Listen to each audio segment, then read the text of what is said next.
Good morning students, आप सभी का वेलकम है संस्कार एजुकेशन हब के यूट्यूब चैनल पर।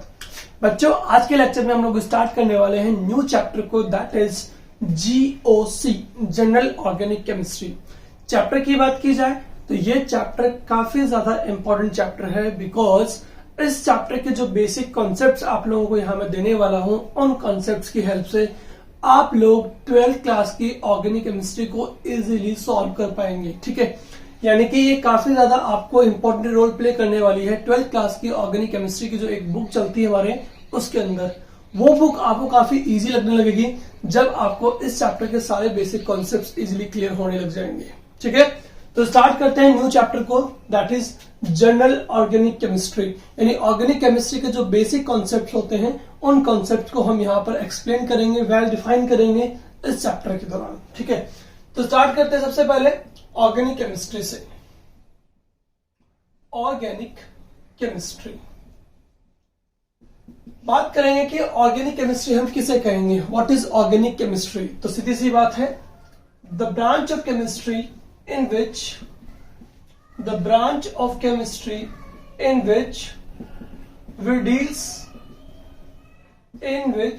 we deals with study of compounds related to hydrogen and carbon।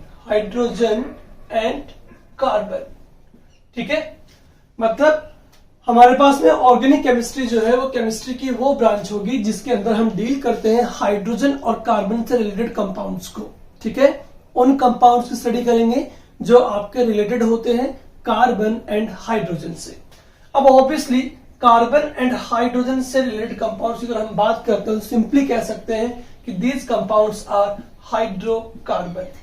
ठीक है, मतलब वो सभी कंपाउंड्स जो आपके कार्बन और हाइड्रोजन या इससे रिलेटेड कंपाउंड्स होंगे उन सभी को हम क्या कहेंगे, हाइड्रोकार्बन कंपाउंड मेनली कहेंगे। ठीक है, तो हाइड्रो कंपाउंड्स या हाइड्रोजन एंड कार्बन से रिलेटेड कंपाउंड्स की स्टडी जिस ब्रांच ऑफ केमिस्ट्री में हम डील करेंगे उसे कहेंगे ऑर्गेनिक केमिस्ट्री, या सिंपली आप इसे ये भी कह सकते हैं, सिंपली क्या कह सकते हैं, स्टडी ऑफ ऑर्गेनिक कंपाउंड्स। अगर हम ऑर्गेनिक कंपाउंड्स की स्टडी करते हैं जिस ब्रांच ऑफ केमिस्ट्री में, उसे भी हम क्या कह सकते हैं, study of organic compounds is also known as organic chemistry. ठीक है, या सिंपली इस बात को आप समझ सकते हैं कि ऑर्गेनिक कंपाउंड की स्टडी जिस ब्रांच ऑफ केमिस्ट्री में हम डील करेंगे उसे भी क्या कहेंगे, ऑर्गेनिक केमिस्ट्री कहेंगे। ठीक है, तो ये तो हमारे पास रही डेफिनेशन किसकी, ऑर्गेनिक केमिस्ट्री की। ठीक है, अब इसके बाद बात करते हैं कि ऑर्गेनिक केमिस्ट्री में सबसे इंपॉर्टेंट एटम, सबसे इंपॉर्टेंट एलिमेंट जो हमारे पास होगा वो कौन होगा, आपका कार्बन होगा। तो सबसे इंपॉर्टेंटली हमें कार्बन के बारे में स्टडी करना जरूरी है। अगर मैं बात करूं ऑर्गेनिक कंपाउंड की, सुनिएगा ध्यान से, तो द फर्स्ट सिंथेसाइज्ड, यानी कि जो आपका लेबोरेटरी में फॉर्म्ड कंपाउंड है, laboratory formed, the first synthesized organic compound जो हमारे पास था, ऑर्गेनिक कंपाउंड, वो कौन सा रहेगा आपके पास में, ये देखेंगे हम फटाफट से। वो कंपाउंड आपके पास रहेगा यूरिया। ठीक है, यूरिया आपका फर्स्ट ऑर्गेनिक कंपाउंड है जो आपका लैब में सिंथेसाइज किया गया था या आर्टिफिशियली फॉर्म था। ठीक है, फर्स्ट सिंथेसाइज कंपाउंड जो आपके पास रहेगा ऑर्गेनिक, दैट इज यूरिया, जिसका फॉर्मूला हमारे पास होता है NH2CONH2। ठीक है, जिस साइंटिस्ट ने इसको सिंथेसाइज किया था, the scientist is F. Wohler.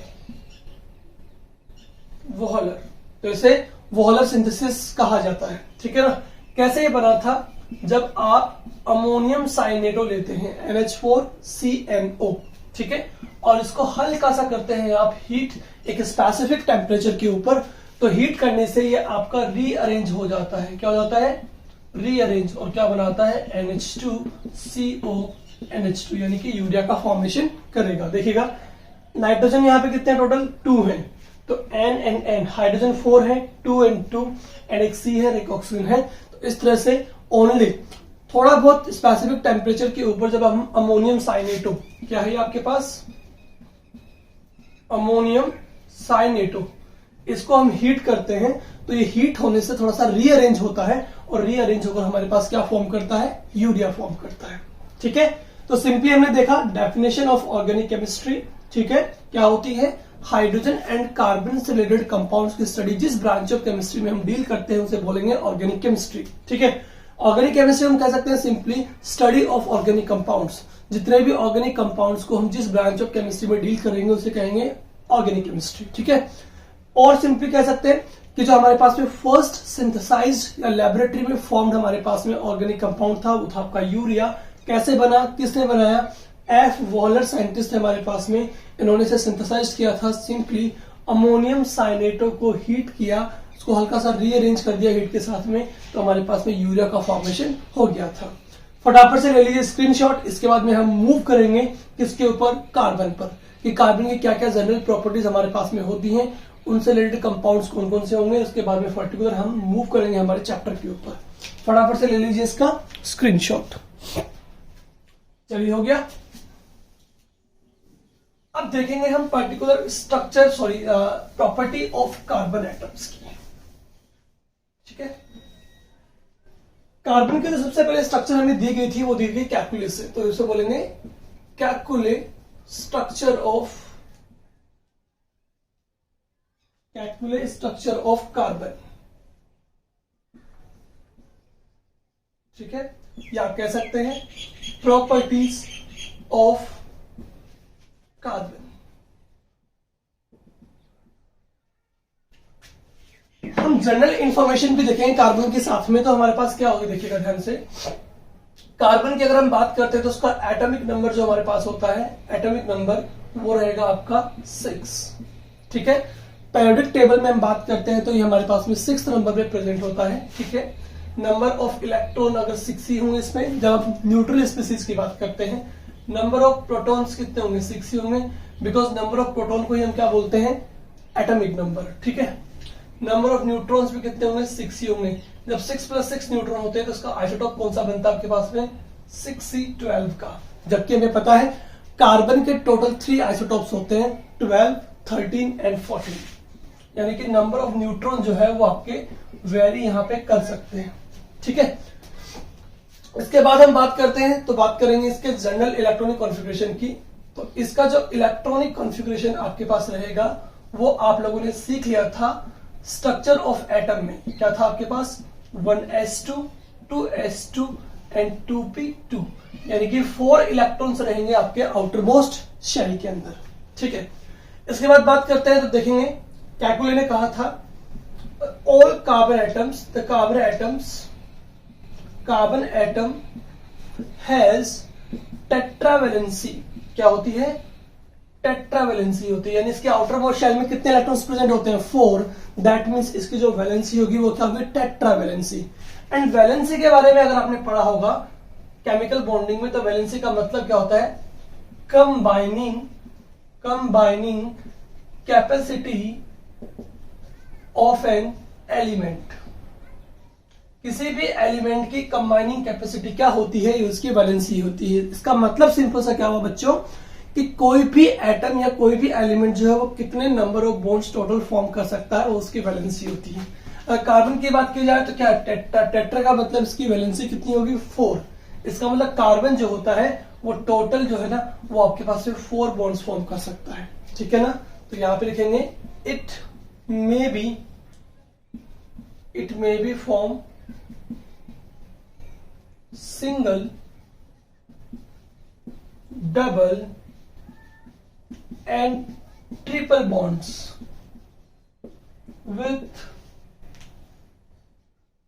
other atoms। ठीक है, इसका मतलब ये होगा कि कार्बन जो होगा वो आपका single, double and triple bonds का फॉर्मेशन कर सकता है किन्हीं अदर एटम के साथ में जब इसको कंबाइन किया जाए तो। ठीक है, दैट मीन्स टोटल चाहे सिंगल बॉन्ड के साथ हो, चाहे डबल बॉन्ड के साथ हो, चाहे ट्रिपल बॉन्ड के साथ में हो, लेकिन इसकी जो कोवैलेंसी होगी, टेट्रावैलेंसी होगी, वो ऑलवेज कितनी होगी, 4 होगी। ठीक है, कार्बन जो होता है उसकी प्रॉपर्टी ये होती है, इट फॉर्म्स 4 बॉन्ड्स, जो कि आपके जनरली कौन से बनते हैं, कोवैलेंट बॉन्ड बनते हैं। आपने केमिकल बॉन्डिंग में पढ़ा होगा। ठीक है, 4 बॉन्ड्स यानी कोवलेंट बॉन्ड्स फॉर्म, ये मैंने लिख दिया आपको, forms 4 bonds bye mutual sharing of electrons. ये मैं यहां पे अभी आपको एक्सप्लेन कर देता हूं, देखिए किस तरह से। सपोज कीजिए आपके पास कार्बन है यहां पर, ठीक है, कार्बन की आउटर मोस्ट शेल जो है उसमें कितने कितने इलेक्ट्रॉन्स होंगे आपके पास में? टोटल 4 इलेक्ट्रॉन्स होंगे, 1 2 3 एंड 4 इलेक्ट्रॉन्स, ठीक है। यहां पर हमारे पास क्या है? कार्बन का एक एटम है, मैंने कह दिया आपको इसकी आउटर मोस्ट इलेक्ट्रॉन कॉन्फ़िगरेशन क्या है? 2s2 2p2, यानी 2 इलेक्ट्रॉन्स p सब शेल में, 2 इलेक्ट्रॉन्स आपके s सब शेल में। टोटल कितने इलेक्ट्रॉन्स हो गए आपके पास? 4 इलेक्ट्रॉन्स, ठीक है। तो कार्बन जो है उसकी आउटर मोस्ट शेल में आपके पास में टोटल 4 इलेक्ट्रॉन्स प्रेजेंट हैं। अब 4 इलेक्ट्रॉन प्रेजेंट हैं, तो मान लीजिए यहां पर आपके पास में एक हाइड्रोजन है, ठीक है, यहां पर आपके पास में एक हाइड्रोजन है,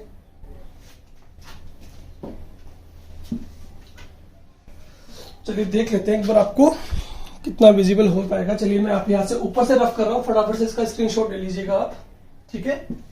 ऊपर से मैंने यहां से रफ कर दिया है। देखिए कार्बन जो है उसके पास में टोटल 4 इलेक्ट्रॉन्स हैं, 1 2 3 4, ठीक है, आउटर मोस्ट शेल में, ठीक है। हम यहां पे बात कर रहे हैं किसकी? स्ट्रक्चर ऑफ मीथेन CH4 की, यानी कि फर्स्ट मेंबर ऑफ हाइड्रोकार्बन जो आपके पास होता है एल्केन्स में, वो आपके पास होता है CH4 यानी कि मीथेन, ठीक है। तो इसकी स्ट्रक्चर हम यहां पे ले रहे हैं, तो कार्बन है और टोटल 4 क्या है आपके पास? हाइड्रोजन से 1 2 3 एंड 4। हर एक हाइड्रोजन की आउटर मोस्ट शेल में आपके पास एक इलेक्ट्रॉन होता है, 1 1 1, ठीक है, समझ गए। अब टोटल कार्बन के पास कितने इलेक्ट्रॉन्स हैं? 4 है आउटर मोस्ट शेल में, और हाइड्रोजन के आउटर मोस्ट शेल में कितना इलेक्ट्रॉन्स है? 1 इलेक्ट्रॉन है। अगर हम बात करते हैं इन केस ऑफ हाइड्रोजन की, तो हाइड्रोजन के केस में हमें डुप्लेट कंप्लीट करना होता है। समझिए बच्चों, डुप्लेट का मतलब हो गया कि हाइड्रोजन की आउटर मोस्ट शेल में आपको 2 इलेक्ट्रॉन कंप्लीट रखने होते हैं, तभी वो स्टेबल होता है। यानी हाइड्रोजन जो होता है वो अपने नियरेस्ट नोबल गैस नियोन में चेंज होता है। वही कार्बन की बात की जाए तो कार्बन के पास में आउटर मोस्ट शेल में फिलहाल कितने इलेक्ट्रॉन्स है? 1 2 3 एंड 4 इलेक्ट्रॉन्स है। इसे अपना ऑक्टेट कंप्लीट करना होता है, और ऑक्टेट कंप्लीट करने के लिए इसे अभी 4 मोर इलेक्ट्रॉन्स की रिक्वायरमेंट है, यानी इसके नियरेस्ट नोबल गैस नियोन में चेंज होता है ये आपका, ठीक है। तो यहां पे कार्बन को अपना ऑक्टेट कंप्लीट करने के लिए 4 इलेक्ट्रॉन्स की नीड है, हाइड्रोजन को अपना डुप्लेट कंप्लीट करने के लिए 1 इलेक्ट्रॉन की नीड है। तो क्या होगा? कार्बन अपना 1 इलेक्ट्रॉन जो है वो शेयरिंग करेगा इस हाइड्रोजन के साथ, और हाइड्रोजन भी अपना 1 इलेक्ट्रॉन शेयरिंग करेगा इसके साथ, ठीक है। सेम एज ये हाइड्रोजन इस कार्बन से 1 इलेक्ट्रॉन शेयरिंग में ले जाएगा, ठीक है। सेम एज ये हाइड्रोजन 1 इलेक्ट्रॉन शेयरिंग में ले जाएगा, सेम एज एक हाइड्रोजन इसके साथ में इलेक्ट्रॉन शेयरिंग में ले जाएगा। इस तरह की शेयरिंग को बच्चों हम क्या कहते हैं? Mutual sharing. म्यूचुअल का मतलब होता है म्यूचुअल अंडरस्टैंडिंग, वर्ड सुना ना आपने? म्यूचुअल अंडरस्टैंडिंग है उन दोनों के बीच में, तो दैट मीन्स ये कि जो भी वर्क वो अपना कर रहे हैं उसमें वहां से भी आपके इंटेलिजेंसी आ रही है, इंटेलिजेंसी आपकी यहां से भी आ रही है, ठीक है ना। तो सेम एज जब यहां पर इनको बॉन्डिंग करनी होती है, जिसमें कार्बन को अपना ऑक्टेट कंप्लीट करना होता है और हाइड्रोजन को अपना डुप्लेट कंप्लीट करना होता है, तो वहां पे जो इलेक्ट्रॉन्स की शेयरिंग होती है वो दोनों एटम्स के बीच में म्यूचुअल होती है। मतलब जितने नंबर ऑफ इलेक्ट्रॉन्स आपके कार्बन शेयरिंग में ले जाता है, उतने ही नंबर ऑफ इलेक्ट्रॉन दूसरा एटम भी अपनी शेयरिंग में लेकर आता है, ठीक है। अब देखिएगा इसका बेनिफिट क्या मिलता है। हाइड्रोजन का यहाँ पे आपका डुप्लेट कंप्लीट हो गया है, हाइड्रोजन का यहाँ पे अपना डुप्लेट कंप्लीट हो गया है, हाइड्रोजन का डुप्लेट कंप्लीट हो गया है, हाइड्रोजन का यहाँ पे डुप्लेट कंप्लीट हो गया है। सेम एज कार्बन की बात की जाए तो यहाँ पे कार्बन का ऑक्टेट कंप्लीट हो गया है, ठीक है, समझ गए। अब देखिए यहां से हाइड्रोजन ने अपना इलेक्ट्रॉन शेयर किया, यहां से कार्बन ने अपना इलेक्ट्रॉन शेयर किया, दोनों की म्यूचुअल शेयरिंग से यहाँ पे 2 इलेक्ट्रॉन से आपके पास में क्या बन जाएगा? एक बॉन्ड बन जाएगा। And the bond which is formed by mutual sharing of electron, this bond is known as covalent bond, ठीक है। उस तरह के बॉन्ड्स को हम क्या बोलते हैं? कोवलेंट बॉन्ड बोलते हैं। तो देखिए क्या बन गया? Carbon bond hydrogen, bond hydrogen, bond hydrogen and bond hydrogen. ठीक है, इस तरह से हमने देखा कि कार्बन के पास में कितने बॉन्ड्स बने, टोटल 4 बॉन्ड्स बने, and all 4 bonds are single bond. यहाँ पे जितने भी बॉन्ड दिख रहे हैं आपको वो कैसे हैं, सिंगल बॉन्ड्स हैं।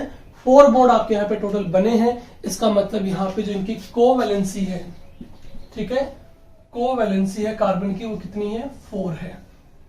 आप समझ रहे हैं कोवैलेंसी का मतलब क्या होता है? कोवैलेंसी का मतलब होता है the total number of covalent bond.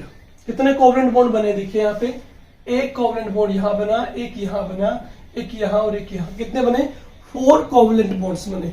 The total number of covalent bonds which are formed by mutual sharing of electrons is known as covalency of that atom। तो यहाँ पे कार्बन की कोवलेंसी 4 है एंड हाइड्रोजन की कोवलेंसी 1 रहेगी। ठीक है, तो क्लियरली अंडरस्टैंड आपको समझ में आ रहा है यहाँ पर कि कार्बन जो है उसकी टेट्रावैलेंसी होती है। इसका मतलब यहाँ पे कार्बन जो है उसकी कंबाइनिंग कैपेसिटी कितनी रहेगी, 4। अब उन 4 में से सारे के सारे बॉन्ड आपके सिंगल भी हो सकते हैं, डबल भी हो सकते हैं, कोई 2 बॉन्ड, कोई एक बॉन्ड डबल, एक सिंगल भी हो सकता है, कोई आपका एक ट्रिपल बॉन्ड भी प्रेजेंट हो सकता है। ठीक है ना, यहाँ पे मैंने लिख दिया है कि आपके अदर एटम्स के साथ में सिंगल, डबल या ट्रिपल बॉन्ड का फॉर्मेशन कर सकते हैं, but total number of bonds जो बनेंगे वो ऑलवेज कितने बनेंगे, 4 बनेंगे। दैट मीन कार्बन की कोवैलेंसी या टेट्रावैलेंसी होगी हमेशा। ठीक है, कोवैलेंसी कितनी होगी, हमेशा 4 होगी। ठीक है, चलिए मैं यहां से ऊपर से रफ कर रहा हूं, अब आपको स्क्रीनशॉट आपने ले लिया होगा, आई होप। अब देखिएगा, जो आपके पास में यहाँ पे मीथेन बना है CH4, ठीक है, उस मीथेन की अगर मैं इस स्ट्रक्चर की बात करता हूं तो ये स्ट्रक्चर आपकी कौन सी होगी, 2D, 2 डायमेंशन स्ट्रक्चर रहेगी आपकी। ठीक है, 2 डायमेंशन स्ट्रक्चर रहने का मतलब यहां पर क्या हुआ, सिंपली कि यहां पर वो स्ट्रक्चर है जिसे हम पेपर पे रिप्रेजेंट कर सकते हैं, जो आपके केवल 2 कोऑर्डिनेट्स पे बनता है। ठीक है, अब मैं CH4 के स्ट्रक्चर की बात करता हूं 3D की, तो 3D स्ट्रक्चर जो होती है वो आपको देखिए किस तरह की देखने को मिलती है। ठीक है, कभी कभी आपको पेपर कोई भी आपको बुक में देखने को मिलेगा तो आप देख के डरना नहीं है आपको कि किस तरह की स्ट्रक्चर दी हुई है। ठीक है, तो मैं आपको बता देता हूं, यहां पर एक हाइड्रोजन को हम इस तरह से लिखते हैं, एक हाइड्रोजन को हम इस तरह से लिखते हैं, ठीक है, और 2 हाइड्रोजन को हम इस तरह से लिखते हैं। That is the 3D structure of CH4 यानी कि मीथेन। अगर हम इसके 3D स्ट्रक्चर बोल रहे हैं, इसका मतलब क्या हो गया, देखिए मैं आपको यहां पे एक्सप्लेन करने वाला हूं, एक मिनट देखिएगा। यहां पर जो आपका कार्बन है, देखिए सपोज कीजिए कि मेरा कार्बन एटम यहां पर ये है, ठीक है, इस कार्बन एटम पे आपके टोटल 2 हाइड्रोजन हैं, देखिएगा 2 हाइड्रोजन एटम। ठीक है, ये आपका एक प्लेन में है, ये आपका एक प्लेन में है, तो इसका मतलब इस कार्बन से अटैच ये हाइड्रोजन आपका प्लेन में है, ये प्लेन में है, ये दोनों हाइड्रोजन आपके सेम प्लेन में है। ठीक है, एक हाइड्रोजन जो है वो आपका कुछ इस तरह से रहेगा, यहां पर देखिएगा। अब जो रेड पेन वाला जो आपका हाइड्रोजन है, जो आपको विजिबल है, कंप्लीटली विजिबल है, इसका मतलब ये हो गया कि ये वो हाइड्रोजन एटम है जो आपका है टुवर्ड्स व्यूअर, यानी आपको दिखाई दे रहा है। ठीक है, this hydrogen atom is visible to you, that means this is towards viewer, जो व्यूअर है उसकी तरफ होता है। ठीक है, अब जो हाइड्रोजन आपका टुवर्ड्स व्यूअर होता है ना बच्चों, वो होता है आपका वेज पे, इसको हम बोलते हैं WEDGE वेज। ठीक है, वेज हाइड्रोजन कौन सा होगा, वो हाइड्रोजन जो आपका होता है टुवर्ड्स व्यूअर साइड, किस तरफ होता है, व्यूअर साइड की तरफ होता है। अब देखिए एक हाइड्रोजन आपका यहां होता है, देखिएगा ध्यान से, ये वाला हाइड्रोजन जस्ट जो आपका रेड पेन होता है, वो वाले हाइड्रोजन जस्ट कहां होता है, बिहाइंड। इसका मतलब ये हाइड्रोजन आपको विजिबल होगा ही नहीं। ठीक है, जैसे मैं आपको कहूं 2 हाइड्रोजन प्लेन में है, एक हाइड्रोजन आपको सामने की ओर दिखाई दे रहा है, एक हाइड्रोजन बोर्ड के पीछे है, यानी कि यहां पर। अब ये हाइड्रोजन आपको विजिबल नहीं है, तो इसे कहते हैं अवे फ्रॉम व्यूअर। क्या कहते हैं, अवे फ्रॉम व्यूअर, जिसको हम रिप्रेजेंट करते हैं डेस्क पे। किस पे रिप्रेजेंट करते हैं, डेस्क पे। तो जो आपको दिखाई दे रहा है ये डॉटेड लाइन, ये आपका डेस्क है। डेस्क का मतलब हो गया ये अवे फ्रॉम व्यूअर साइड है। ठीक है, तो that is the 3D structure of CH4, जिसमें 2 हाइड्रोजन आपके प्लेन पर होते हैं, एक टुवर्ड्स व्यूअर होता है और एक होता है आपका अवे फ्रॉम व्यूअर साइड। चलिए आ गया हो आपको समझ में। जो अवे फ्रॉम व्यूअर हाइड्रोजन होगा उसे हम रिप्रेजेंट करते हैं डेस्क पे, जो टुवर्ड्स व्यूअर होता है उसको रिप्रेजेंट करते हैं वेज पे। ठीक है, ये आपकी स्ट्रक्चर हो गई किसकी, CH4 की। कौन सी स्ट्रक्चर हुई, 3D structure, 3D structure of methane. अभी हमने कहा था कि कार्बन जो होता है ना, उसकी टेट्रावैलेंसी होती है या कोवैलेंसी 4 होती है, जो आपके सिंगल बॉन्ड से भी हो सकती है, डबल से भी, ट्रिपल बॉन्ड से भी। देखिए किस तरह से, सिंगल बॉन्ड एग्जांपल मैंने आपको यहाँ पे दे दिया मीथेन। अब ट्रिपल बॉन्ड से कैसे हो सकती है, कार्बन कार्बन के बीच ट्रिपल बॉन्ड हो जाए। चेक कीजिए इस एग्जांपल में, देखिए कार्बन के साथ में क्या है, ट्रिपल बॉन्ड, और एक क्या है आपका सिंगल बॉन्ड है, टोटल वैलेंसी यहाँ पे कितनी आपकी 4 है। ठीक है, another one, carbon double bond, carbon double bond, carbon, hydrogen hydrogen hydrogen and hydrogen. देखिए इस वाले कार्बन एटम को देखिए, इसकी दोनों वैलेंसी जो है, दोनों तरफ जो वैलेंसी है वो डबल बॉन्डेड से सेटिस्फाइड है, यानी कि एक कार्बन टोटल 2 डबल बॉन्ड्स भी बना सकता है, और एक कार्बन एक सिंगल बॉन्ड और एक ट्रिपल बॉन्ड का फॉर्मेशन भी कर सकता है। एज वेल किसी कंपाउंड के अंदर देखिएगा CH3 C double bond OH, 2 single bond और एक डबल बॉन्ड भी आपका प्रेजेंट हो सकता है। तो कहने का मतलब ये है कि कार्बन जो होगा वो या तो चारों ही सिंगल बॉन्ड बनाएगा, आइदर 1 सिंगल बॉन्ड, ठीक है, और 1 ट्रिपल बॉन्ड, या फिर दोनों ही डबल बॉन्ड बना सकता है, या फिर 1 double bond and 2 single bonds. तो इस तरह से कैसे भी बॉन्ड बनाइए, लेकिन कार्बन की जो टोटल नंबर ऑफ बॉन्ड्स बनेंगे यानी कोवैलेंसी जो होगी वो ऑलवेज कितनी होगी, 4 होगी। ठीक है, ये एक और बात ध्यान रखिएगा आप। नेक्स्ट प्रॉपर्टी जो कार्बन की हमारे पास आती है, that is it has catenation property. बहुत इंपॉर्टेंट प्रॉपर्टी आपके पास कार्बन की आती है। कौन सी प्रॉपर्टी है, कैटेनेशन प्रॉपर्टी। कैटेनेशन प्रॉपर्टी का मतलब क्या होता है, देखिए मतलब ये होता है it form long carbon chain with hydrogen और एनी अदर कार्बन एटम्स।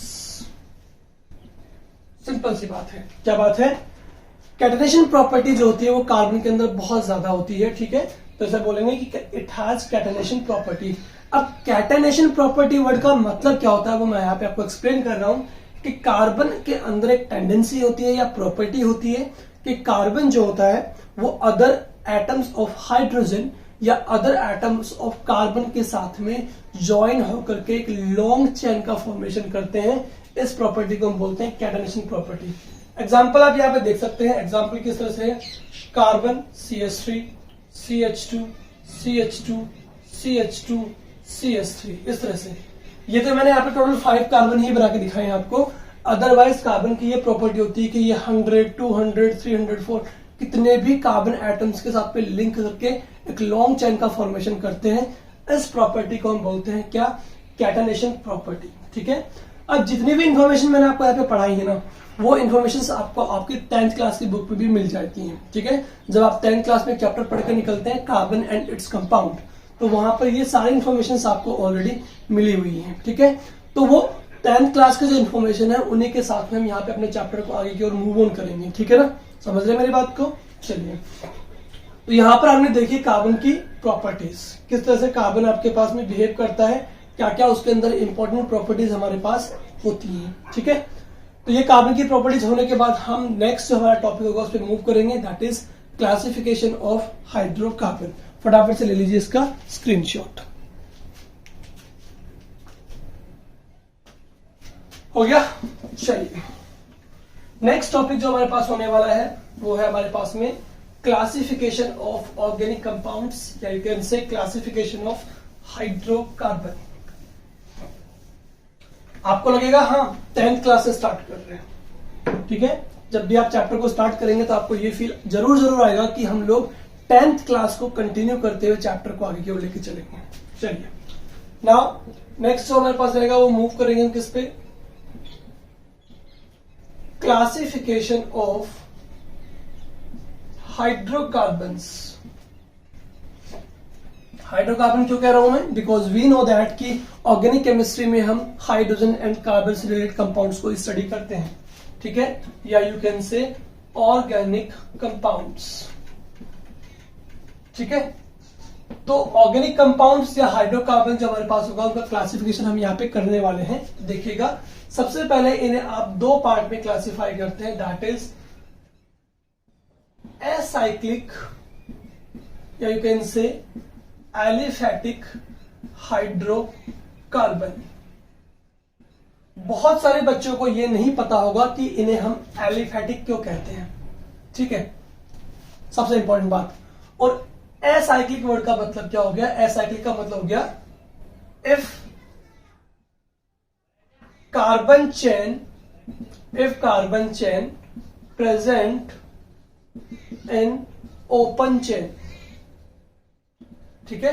अगर आपकी कार्बन चेन जो है वो आपकी लाइज कर रही है, लाइज इन ओपन चेन में है, यानी कि फर्स्ट कार्बन, यानी कि कह सकते हैं if two terminal carbon can not join each other. Obviously जब आपके दोनों टर्मिनल कार्बन जो होंगे, ठीक है, ये कार्बन यहां पर कार्बन, ये दोनों कार्बन एटम जब आपके टर्मिनल कार्बन है, ये दोनों आपस में बॉन्ड्स नहीं बनाते हैं, तब तक आपकी साइक्लिक रिंग नहीं बनती है। तो जब दोनों कार्बन एटम्स आपस में एक दूसरे को ज्वाइन नहीं करते हैं, इट मीन्स वो आपका स्ट्रेट चेन में, ओपन चेन में है। तो जब भी आपकी कार्बन चेन ओपन चेन में रहेगी तो उसे बोलेंगे आप एसाइक्लिक हाइड्रोकार्बन्स। क्या कहेंगे? एसाइक्लिक हाइड्रोकार्बन या एसाइक्लिक कार्बन चेन। अब इन्हें एलिफैटिक क्यों कहा जाता है, इसके बारे में आपको थोड़ी सी इंफॉर्मेशन यहां पे दे देता हूं। Because most of the series of carbon chain, or you can say hydrocarbons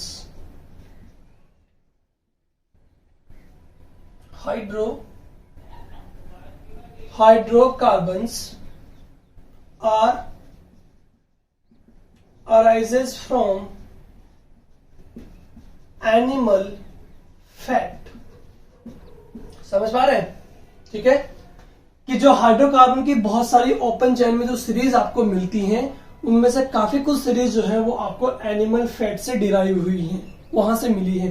तो एनिमल फैट से मिली है, इसीलिए इनका नाम क्या पड़ा है? एलिफैटिक नाम पड़ा है। क्या पड़ा है? Aliphatic hydrocarbons. तो एलिफैटिक हाइड्रोकार्बन्स आपको क्लियरली अंडरस्टैंड हो गया होगा कि एलिफैटिक हाइड्रोकार्बन्स क्या होते हैं। वो कार्बन चेन या वो हाइड्रोकार्बन सीरीज जो आपकी ओपन चेन में होती है, जिसके दोनों टर्मिनल कार्बन जो होते हैं वो एक दूसरे को ज्वाइन नहीं करते हैं। एक आपका होता है बच्चों क्या? Cyclic hydrocarbon. ठीक है, अगर मैं बात करूं साइक्लिक हाइड्रोकार्बन की, तो यहां पे क्या कहेंगे कि if both terminal carbon atoms joined to each other, then a cyclic ring is formed। ठीक है ना। तो ऐसे हाइड्रोकार्बन्स को क्या कहेंगे? Cyclic hydrocarbons. यानी वो हाइड्रोकार्बन्स, वो कार्बन की चेन जो आपकी इस तरह से ज्वाइंट होती है कि एक साइक्लिक रिंग का फॉर्मेशन करें, जिसमें दोनों कार्बन एटम, जो टर्मिनल कार्बन होंगे, वो आपस में ही बॉन्ड बना लेते हैं। तो ऑब्वियसली साइक्लिक स्ट्रक्चर का फॉर्म होना तय है। तो ऐसे हाइड्रोकार्बन सीरीज को हम क्या बोलेंगे? Cyclic hydrocarbon. देखिए इस तरह से, जैसे मान लीजिए एक कार्बन है 2, 3, 4,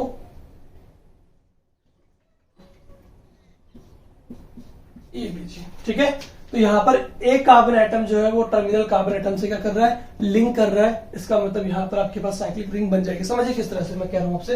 1, 2, 3, 4, 5। अब समझिए टर्मिनल कार्बन कौन सा है? C1 and C5। ये दोनों कार्बन जब आपस में बॉन्ड बना लेंगे तो इस तरह से साइक्लिक रिंग बनना कंफर्म है।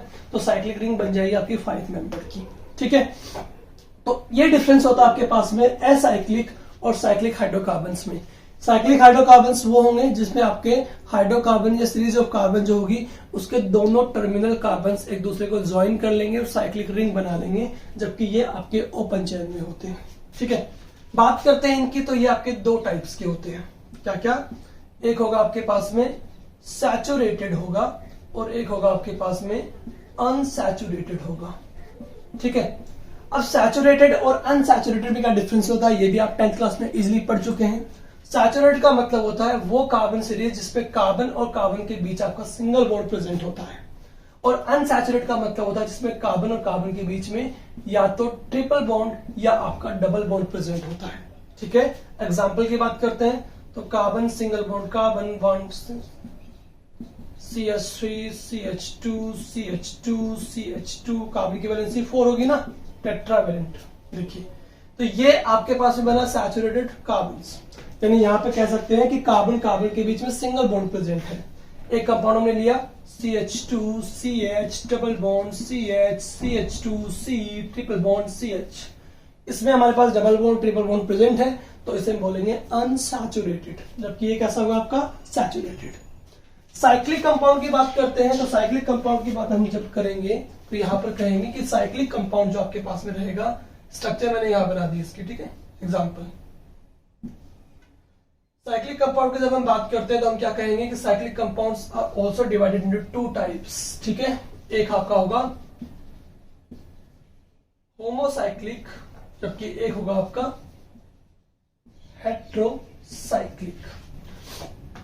होमोसाइक्लिक हाइड्रोकार्बन आप किसे कहेंगे? होमो का मतलब होगा सेम, ठीक है, और हेट्रो का मतलब होगा आपका डिफरेंट। ठीक है, तो होमोसाइक्लिक का मतलब यहां पर होगा कि जब आपके पास में हाइड्रोकार्बन या कार्बन की जो चैन बनी हुई है, रिंग बनी हुई है, उसके अंदर केवल और केवल हाइड्रोजन एंड कार्बन एटम्स हो। ठीक है ना, if only carbon and hydrogen atoms present. ठीक है, तो एग्जांपल आपके पास में देखिए, बहुत अच्छे से एग्जांपल मैं आपको यहां बता रहा हूं। यहां से मैं इसको रफ कर रहा हूं ऊपर से, आपने स्क्रीनशॉट ले लिया होगा, चलो ले लो फटाफट से स्क्रीनशॉट, इसके बाद मैं यहां से रफ कर रहा हूं ऊपर से। देखिए, if only carbon and hydrogen atoms are present तो उसे बोलेंगे होमोसाइक्लिक। ठीक है, ठीक है। अब ये होमोसाइक्लिक जो है ना आपका, ये वाला पार्ट, ठीक है, होमोसाइक्लिक, ये भी आपका टू पार्ट्स में यहां पे डिवाइड होता है। देखिए, होमोसाइक्लिक दो में हो जाएगा आपका, एक क्या हो जाएगा आपका, एक हो जाएगा आपका सैचुरेटेड और एक होगा आपका अनसैचुरेटेड। अब देखिए, मैंने यहां पे कार्बन की रिंग बनाई 1 2 3 4 5। अब चेक कीजिए इसमें कितने हाइड्रोजन होंगे टोटल, 2 2 2 2 हाइड्रोजन एंड 2 हाइड्रोजन। अगर मैं इस रिंग की बात करता हूं जहां पे मैंने बनाई है, ये रिंग केवल और केवल कार्बन एंड हाइड्रोजन एटम से बनी हुई है। एम आई राइट? अगर कार्बन एंड हाइड्रोजन से ही बनी हुई है तो इस तरह की रिंग को हम क्या बोलेंगे? होमोसाइक्लिक। और होमोसाइक्लिक में भी each and every carbon atoms के बीच आपका केवल सिंगल बॉन्ड प्रेजेंट है, तो इसे क्या बोलेंगे? Homocyclic saturated. अब देखिए, मैंने यहां पे एक कंपाउंड बनाया आपके सामने, कार्बन। ये कंपाउंड आपने 10th क्लास में बहुत पढ़ा है, CH double bond and double bond, यानी कि बेंजीन रिंग। ठीक है, सब जगह पे आपका CH रहेगा टोटल। ठीक है, तो ये बेंजीन रिंग जो है ना, इसको भी अगर आप ध्यान से देखेंगे तो यहां पर भी आपकी पूरी रिंग जो है वो केवल कार्बन एंड हाइड्रोजन एटम से बनी हुई है। अगर कार्बन एंड हाइड्रोजन एटम से बनी हुई है, इसका मतलब ये कंपाउंड भी कैसा है आपका? ये कंपाउंड भी आपका होमोसाइक्लिक है। होमोसाइक्लिक का मतलब क्या होगा? जिसमें आपके सेम एटम्स प्रेजेंट होंगे, यानी कि only and only carbon and hydrogen atom present रहेंगे। ठीक है, बट इसमें कार्बन एटम के बीच में डबल बॉन्ड तो आ ही रहा है, दैट मीन्स ये आपका अनसैचुरेटेड होमोसाइक्लिक कंपाउंड हो गया है। अब बात करते हैं अगर हेट्रोसाइक्लिक की, तो यहां पर बोल रहे हैं डिफरेंट एटम्स, मतलब कार्बन एंड हाइड्रोजन के साथ में any other atom also present. ठीक है ना, क्या कह रहे हैं कि अगर आपका हाइड्रोजन एंड कार्बन के साथ साथ कोई any other atoms should be present, then उसे हम कहेंगे हेट्रोसाइक्लिक कंपाउंड। ठीक है, देखिएगा, हेट्रोसाइक्लिक का अगर हम एग्जांपल यहां पे लेते हैं तो हमारे पास क्या एग्जांपल हमारे पास बनता है? ये भी आपका दो पार्ट में डिवाइड होगा बच्चों, एक होगा आपका सैचुरेटेड, एक होगा आपका अनसैचुरेटेड। ठीक है, सैचुरेटेड के अंदर अगर एग्जांपल ले रहे हैं तो देखिए क्या हमारे पास पीरियड का एग्जांपल बन जाएगा, ये देखिए NH। ठीक है, अब देखिए यहां पर carbon carbon carbon carbon carbon, ठीक है, ईच एंड एवरी जगह पर आपके पास कार्बन है, लेकिन कार्बन के साथ में कौन सा एटम आ गया आपका, नाइट्रोजन। तो मैंने क्या कहा, हेट्रोसाइक्लिक कंपाउंड हम किसे कहेंगे, उन्हें कहेंगे जब आपका किसी साइक्लिक रिंग के अंदर कार्बन एंड हाइड्रोजन के अलावा कोई एनी अदर एटम प्रेजेंट होता है। और अब देखिए इसमें सब जगह पे सिंगल बॉन्ड प्रेजेंट है, तो उसे क्या बोलेंगे, सैचुरेटेड।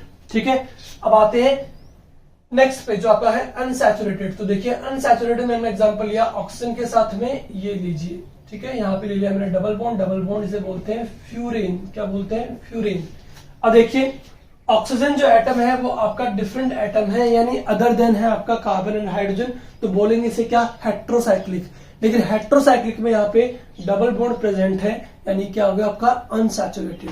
ठीक है, तो सिंपली हमने ऑर्गेनिक कंपाउंड्स को दो पार्ट में डिवाइड किया, साइक्लिक एंड एसाइक्लिक। एसाइक्लिक का मतलब जब कार्बन चेन आपकी कैसी हो, ओपन चेन, और जब आपकी कार्बन चेन कैसी हो, साइक्लिक रिंग में प्रेजेंट होती है, दोनों टर्मिनल कार्बन आपस में ज्वाइंट हो जाते हैं, तो वो बनेगा साइक्लिक कंपाउंड। साइक्लिक कंपाउंड को दो पार्ट में डिवाइड किया, होमो and hetero.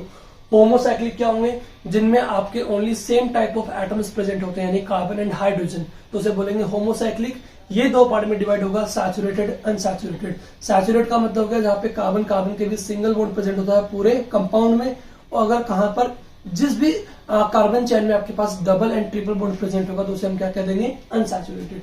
Same as heterocyclic को हमने दो पार्ट में डिवाइड किया। हेट्रोसाइक्लिक साइकिल किसे कहेंगे, जिसमें हमारे पास में कार्बन एंड हाइड्रोजन एटम्स के अलावा कोई एनी अदर एटम प्रेजेंट होता है, तो उसे बोलेंगे हेट्रोसाइक्लिक। ये भी आपका दो पार्ट में डिवाइड है, सैचुरेटेड एंड अनसैचुरेटेड में। ठीक है, एसाइक्लिक कंपाउंड्स को हम एलिफेटिक हाइड्रोकार्बन भी कहते हैं, because most of the series होती है वो आपकी एनिमल फैट से डिराइव होती है। ठीक है, इसे दो पार्ट में डिवाइड किया हमने, सैचुरेटेड एंड अनसैचुरेटेड के अंदर। ठीक है, सैचुरेटेड जिसमें कार्बन कार्बन के बीच सिंगल बॉन्ड प्रेजेंट है, अनसैचुरेटेड में जहां पर डबल एंड ट्रिपल बॉन्ड भी प्रेजेंट होता है। आगे फर्दर जब इनको डिवाइड करते हैं बच्चों, तो दो पार्ट में कर सकते हैं, that is straight chain and branched. ठीक है, स्ट्रेट चेन किसे कहेंगे, ठीक है, स्ट्रेट चेन उसे कहेंगे जब आपके कार्बन कार्बन के बीच में बॉन्ड प्रेजेंट हो और वो आपका स्ट्रेट चेन में अरेंज हो। ठीक है, जब आपकी कार्बन चेन कोई भी ओपन चेन के साथ में क्या हो, स्ट्रेट चेन में हो। जबकि स्ट्रेट चेन में होने के अलावा अगर कार्बन आपके ब्रांच फॉर्म में भी प्रेजेंट होते हैं इस तरह से, ठीक है, तो उसे कहेंगे अपन क्या, ब्रांच्ड हाइड्रोकार्बन। ठीक है, तो यहां पर हमारा क्लासिफिकेशन जो पार्ट है, ठीक है, वो यहां पर कंप्लीट हो जाता है, किसका, हाइड्रोकार्बन से ऑर्गेनिक कंपाउंड्स का। अब नेक्स्ट लेक्चर जो हम लोग लेने वाले हैं उसमें हमारा फंक्शनल ग्रुप, होमोलोगस सीरीज, ठीक है, इन सबको इंक्लूड करते हुए जो आपके 10th क्लास में थे उनको सबको इंक्लूड करते हुए फिर हम मूव करेंगे हमारे सबसे इंपॉर्टेंट चैप्टर, सबसे इंपॉर्टेंट टॉपिक पे जो आपका होगा IUPAC नॉमेनक्लेचर। ठीक है बच्चों, तो आज के लेक्चर में इतना ही। इस चैप्टर को बड़े ध्यान से करिएगा, बिकॉज ये चैप्टर आपको बहुत ज्यादा हेल्प करने वाला है 12th क्लास की एक पूरी बुक के अंदर, जो कि आपकी रहेगी ऑर्गेनिक केमिस्ट्री। ठीक है, बिकॉज अभी तो ये स्टार्टिंग आपको लग रहा होगा बहुत इजी है, बट इसके बाद हमारे जब रिएक्शन मैकेनिज्म वगैरह, इंडक्टिव इफेक्ट, रेजोनेंस वगैरह बहुत कुछ इंपॉर्टेंट आने वाला है, जो आपको काफी हेल्प करेगा आपकी 12th क्लास की केमिस्ट्री के अंदर। ठीक है, so don't forget this chapter, each and every lecture आपको कंप्लीट करना है बहुत अच्छे से, बहुत ध्यान से। ठीक है, तो मिलते हैं नेक्स्ट लेक्चर में न्यू टॉपिक के साथ। Thank you so much. Video अच्छा लगे तो उसको लाइक, शेयर एंड सब्सक्राइब करते रहिएगा। Thank you.